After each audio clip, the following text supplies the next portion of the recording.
Hello everyone. So, let us continue our discussion. We are in week 3 and this is lecture 4. And if you recall, we have already discussed eigenvalue problem. So, if we have a 3D stress field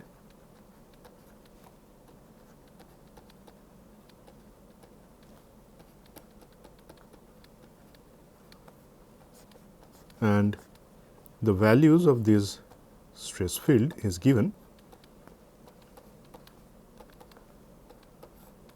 So, these are 1, 1, 1 and then off diagonal values are 2, 1, 1 because it is a symmetric matrix.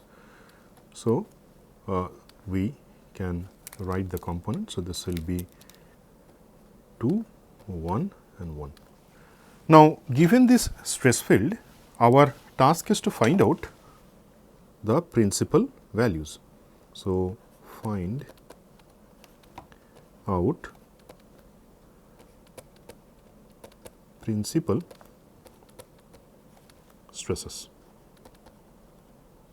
How many principal stresses we have? 3, right. So, sigma 1, sigma 2 and sigma 3. For that, how to find it out? If you recall, the equation, cubic equation that we derived in the last class is sigma cube minus I1 sigma square plus I2 sigma minus I3 is equal to 0. So, it is a cubic equation. If you solve this equation, we will get 3 roots and those 3 roots are nothing but the principal stresses that we are going to find out.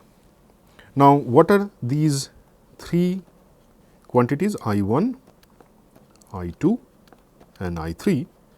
They are called stress invariants, right. So, what is I1? Is the summation of the leading diagonal. So, in this case we have 1 plus 1 plus 1. So, that is 3, right. What about I2?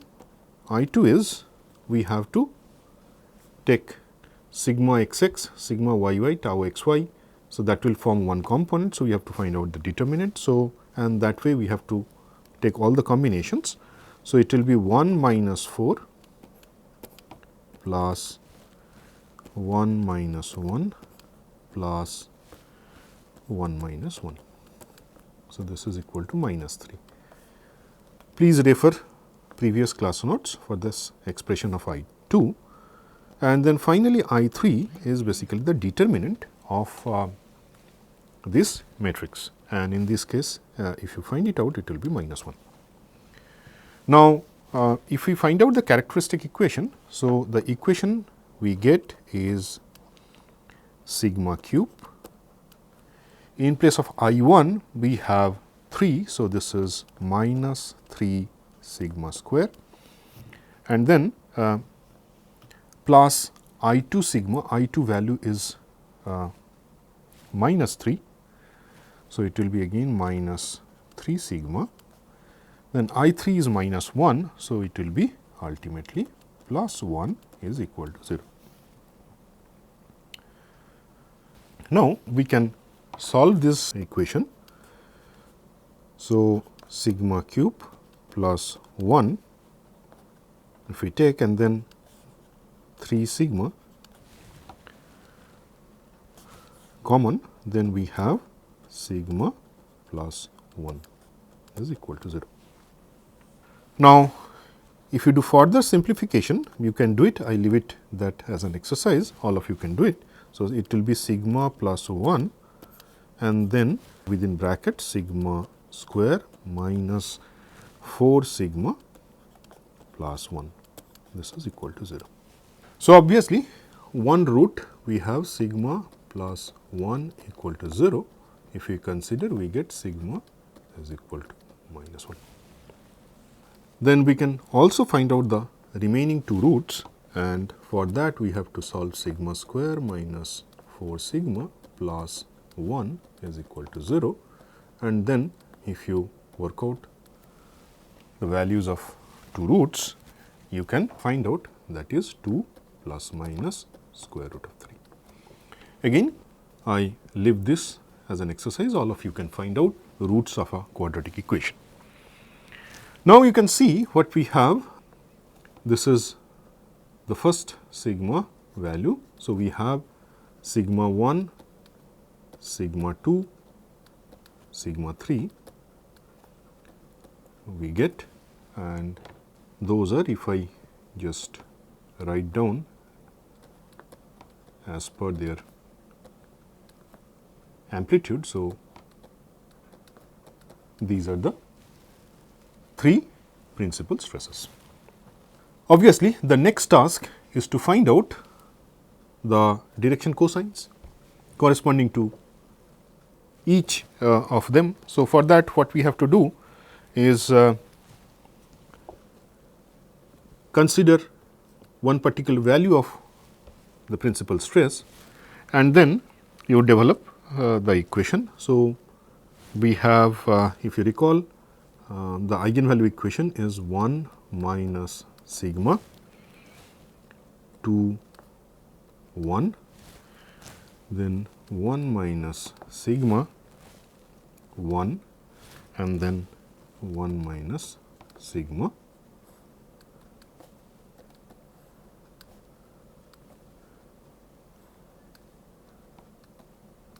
And then we have an x and y and z, and on the left hand side we have 0 0 0, right. So, from this equation actually we look for non-trivial solution and then take the determinant of this matrix equal to 0, right. Now, if we consider say one equation, let me take say this value of the principal stress. So, you can put it back in this equation. So, first two equations will be 2 n x plus 2 n y plus n z is equal to 0. So, what we do?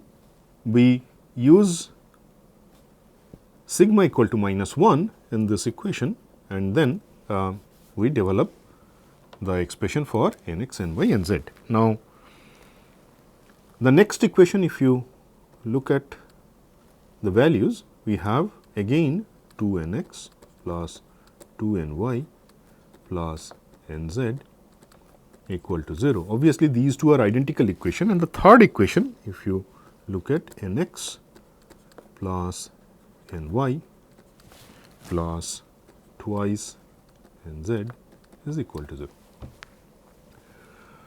Obviously, if we solve this set of equation, then we will again get n x, n y, n z equal to 0. That is a trivial solution we are not looking at, and out of these first two equations are identical. So, we will consider this equation, and we know the property of direction cosines, that is n x square n y square plus n z square is equal to 1. So, this is the third equation. Now, these three equations if we consider and then if we solve, then we can find out the expression for n x, n y, n z, and if you do that, you will get the solution. So, your solution is n x is equal to plus minus 1 by square root of 2, n y is equal to minus plus 1 by square root of 2, and then n z is equal to 0. So, that is the solution corresponding to sigma equal to minus 1. So, you can see how we are going to find out the direction cosines corresponding to each value of the principal stress. So, you can complete this exercise, and if you have any difficulty, please let us know, we can help you out. So, for sigma is equal to -1, we have the direction cosines solved, right. Then you use this value of sigma and then again find out the direction cosines, and finally, the last value of sigma and repeat the same procedure, you will get another set of direction cosines. So, that completes this example how to solve the principal stress given a 3D stress field, right. Now, obviously, this principal stresses, so we have sigma 1, sigma 2, sigma 3.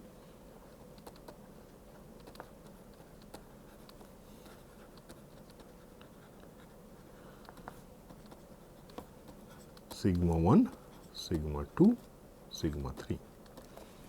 So, if we consider 3D stress field formed by these three components,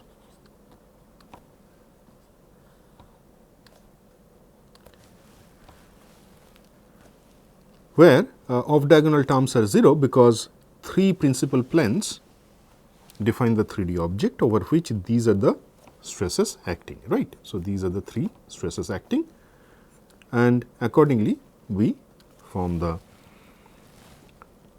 3D stress field. Now, recall in our first lecture we discussed if we have sigma ij, which is a 3 cross 3 matrix,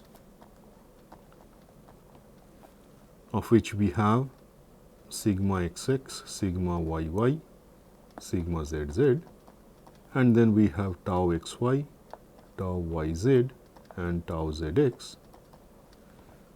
Then given the direction cosines, so if we have given nx, ny, nz direction cosine of a plane, we can find out what is sigma n and what is the value of tau n. That we have already done, right. We actually first find out the traction Tx, Ty, Tz over this plane, and then we first find out what is the expression of sigma n, and then with the help of T and sigma n we estimate tau n. So, that is the procedure. Now, the same procedure we can adapt in case of this new stress field given by the principal stresses. So, what we will have Tx will be equal to sigma 1 nx, Ty is ny sigma 2. So, first one Tx is equal to nx times sigma 1, because that is the first normal stress, there is no shear stress, and then Tz is equal to nz times sigma 3.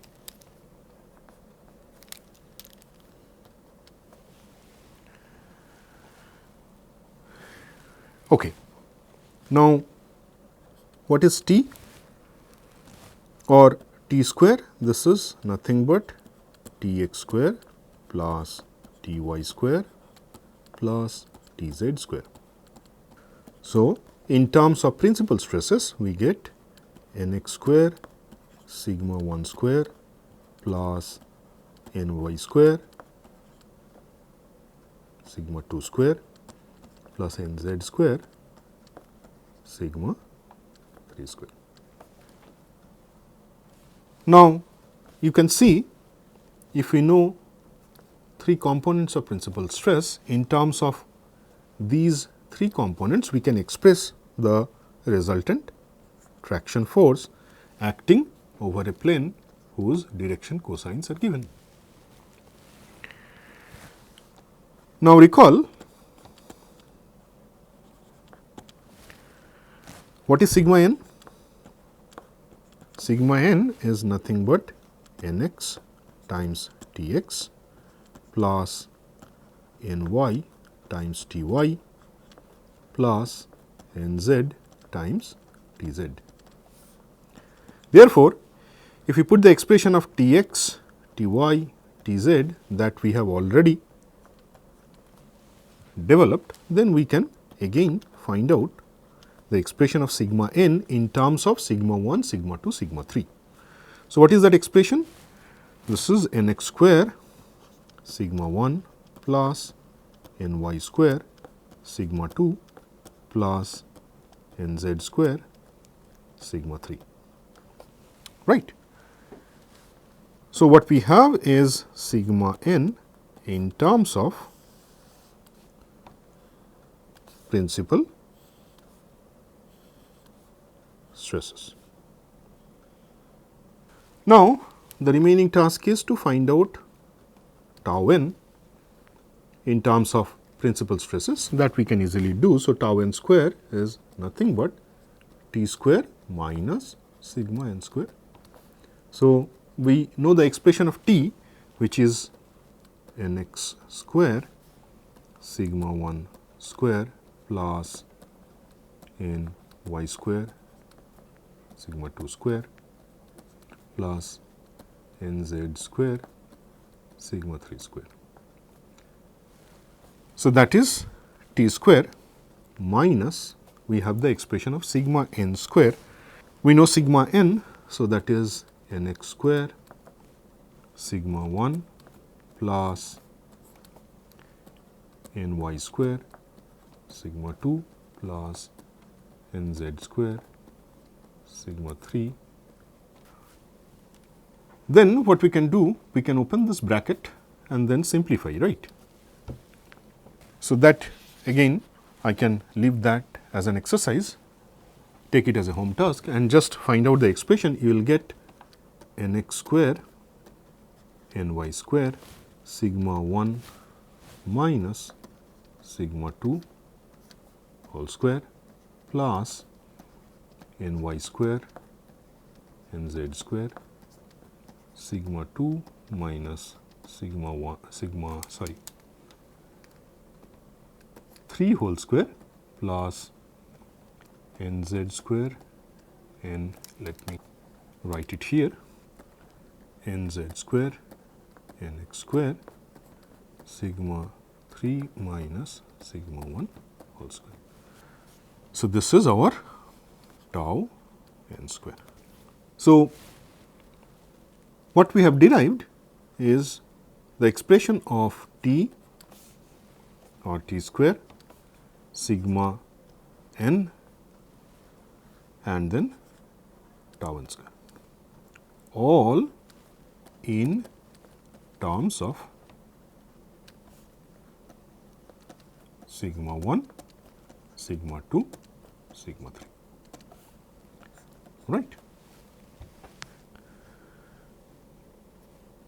So, if you are given any 3D stress field, whether it is having all the 3 cross 3 components, then also we can find out the expression of sigma n and tau n along with T, right, the traction acting on a plane whose direction cosines are nx, ny, nz.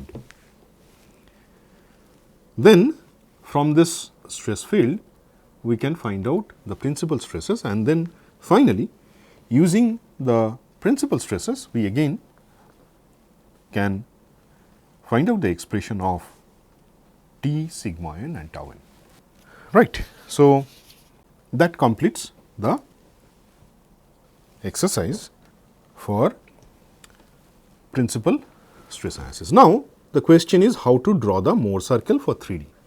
As you can see on your screen, we have 3 principal stresses, sigma 1, sigma 2, sigma 3, right. So, we have sigma and tau axis. Then what we do?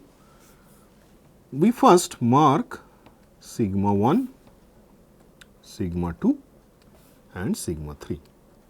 So, these are the 3 points if I use a different color. So, one point is here, one point is there, and the one is here. So, we have marked all three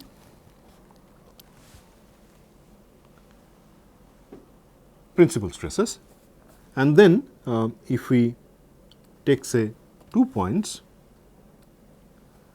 and then sigma 1 and sigma 2 and take the average, what we will get, if you recall our Mohr circle in 2D, this is the center point for the circle based on sigma 1 and sigma 2. So, we first locate this point, then from this point up to say sigma 1, this is the radius of the circle. So, we draw one circle.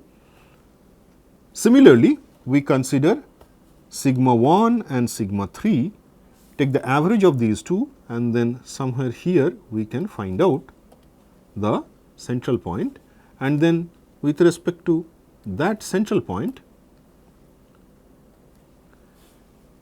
we find out the radius. That means, from this point we consider up to sigma 1, that is the radius, and we draw this bigger circle, right.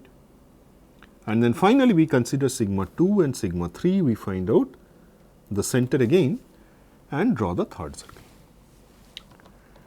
Now, from this circle again we can find out the plane over which the shear stress is maximum. It is very simple.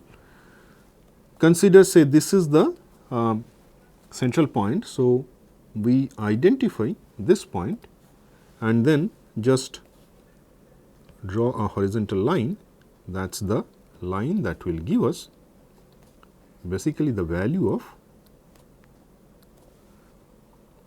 tau n maximum. Obviously, if you recall our earlier discussion, in this plane where tau n is maximum, we have a associated normal stress. Not only that, in this case we have three different circles, because we have drawn the Mohr circle in 3D, and then we have two more values of tau, but out of all these possibilities, the maximum value of shear stress we have identified. So, that is the Mohr circle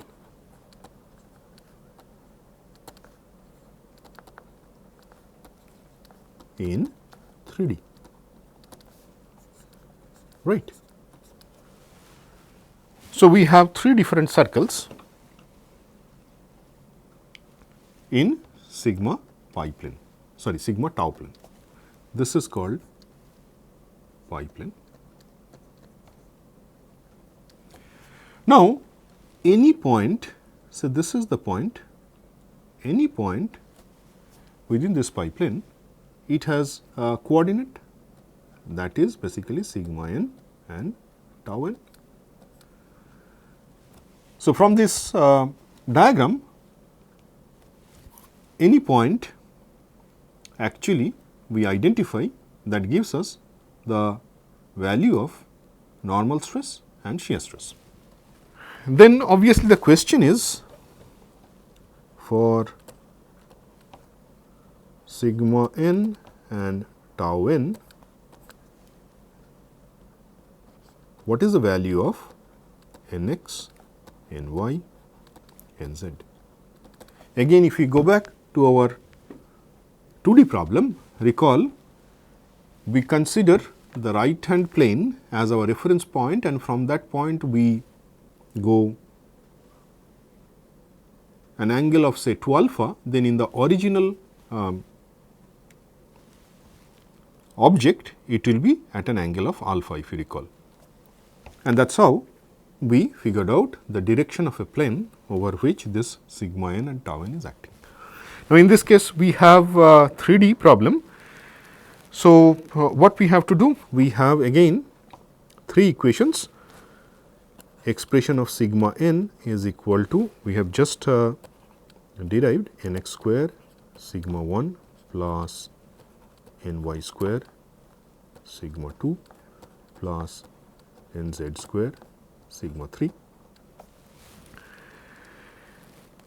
then sigma n square plus tau n square, that is t square, for which we have n x square sigma 1 square plus n y square sigma 2 square plus n z square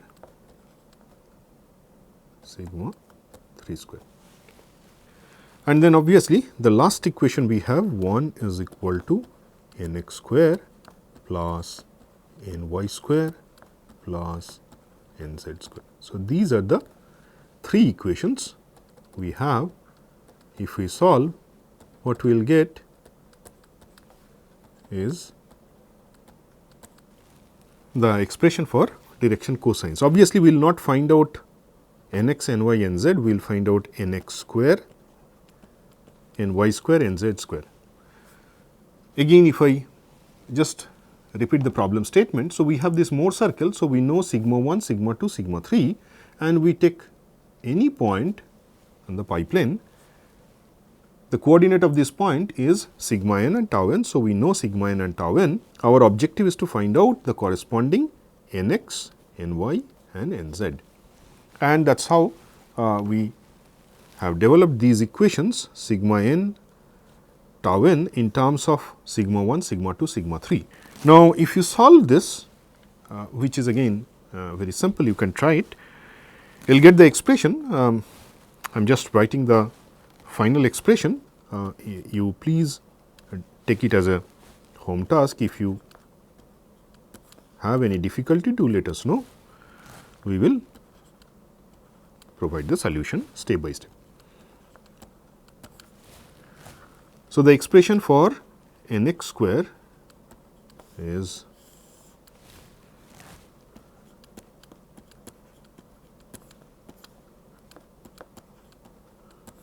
this one. Similarly, we can derive n y square, and the expression for n y square is sigma n minus sigma 3 into sigma n minus sigma 1 plus tau n square divided by sigma 2 minus sigma 3, then sigma 2 minus sigma 1, and then finally n z square is equal to sigma n minus sigma 1 times sigma n minus sigma 2 plus tau n square divided by sigma 3 minus sigma 1 times sigma 3 minus sigma 2. So, these are the 3 expressions for n x square, n y square, n z square. So, we can easily find out n x, n y, n z. Then, given any point on this pi plane, we can first read the coordinates from this graph, that is the sigma n and tau n, and we know also sigma 1, sigma 2, sigma 3, and then we can easily find out the corresponding direction cosines. So, that actually completes the exercise for 3D stress field. So, we started with a generalized 3D stress field. From there, we derived some values of normal stresses on a plane over which the tau is 0, that is the principal plane, and then we find out the expression for sigma n, tau n and t acting on a plane n x, n y, n z, and then today we have also learned how to draw the Mohr circle for 3D. And once we have the Mohr circle, from this Mohr circle, if we consider any plane, any point on this plane, then corresponding to that point we can find out the respective direction cosines. So, with that, let us close our discussion here. Go through all this home task that I have given to you. They are very simple, you can derive. If you have any problem, do let us know, and also we will share the class notes. There we normally have the complete derivation, but first try at your end and then see whether you get all these expressions.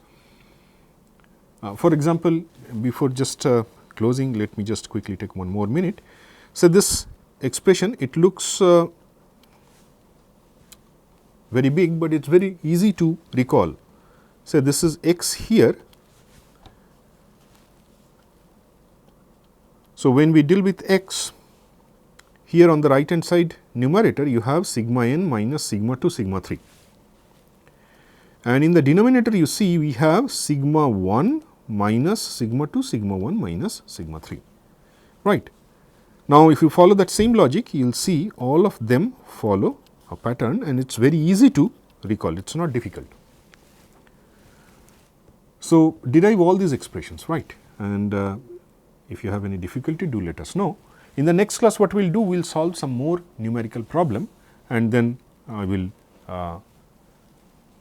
discuss further how to find out different components of a stress field when we first solve the eigenvalue problem and find out sigma 1, sigma 2, sigma 3. So, first we will take some examples, and then we will have one more lecture, and with that we will close our discussion on 3D stress field.